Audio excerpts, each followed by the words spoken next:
Uh, Hello everyone, this is Aaron.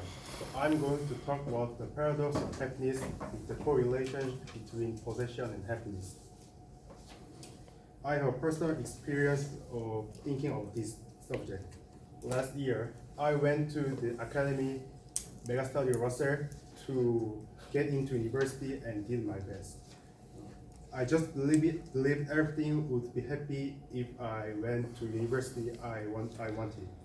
And finally, after a difficult time, I succeeded to enter Yonsei University. At first, I thought it was like I had the whole world, and I thought this joy will be forever.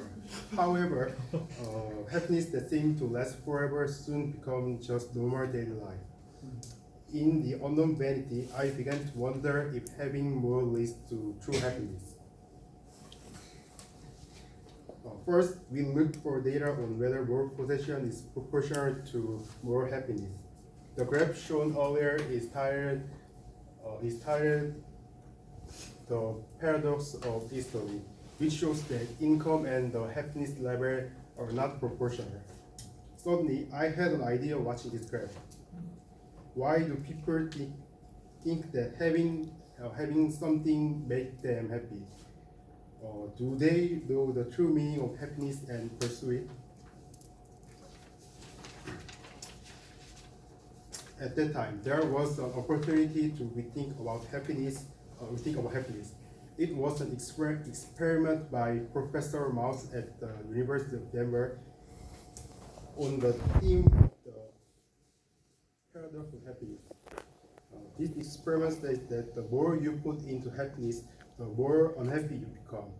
First of all, some people who value happiness excessively think ownership is proportional to happiness.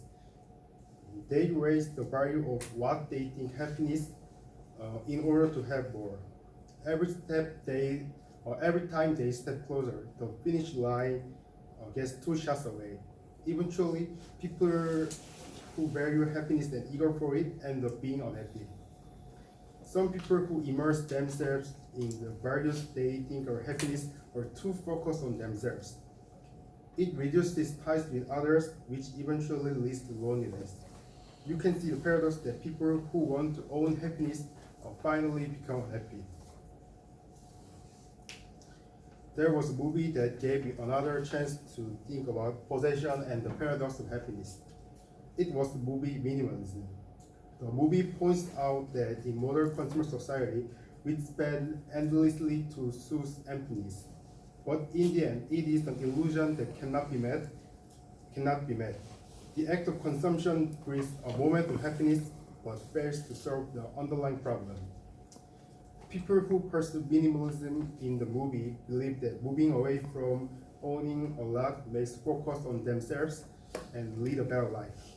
I think they give us opportunity to rethink about ourselves who live in a society where relationship between the matter and man has changed. A Korean 수능 math master Oh Jin-hyun said, "Let's live life like a vegetable." I think it means to not obsess to something. In the experiment of Professor Mouse, there was a result that people who are indifferent to happiness is more happier. Finally, since this is the final exam period, I'd like to say something. There is no guarantee that the better grades will be directly linked to happiness. And the more you try, the more you become unhappy. It's true. We all know. Finish your test like vegetable and take time to encourage yourself after a successful year. Thank you for your attention.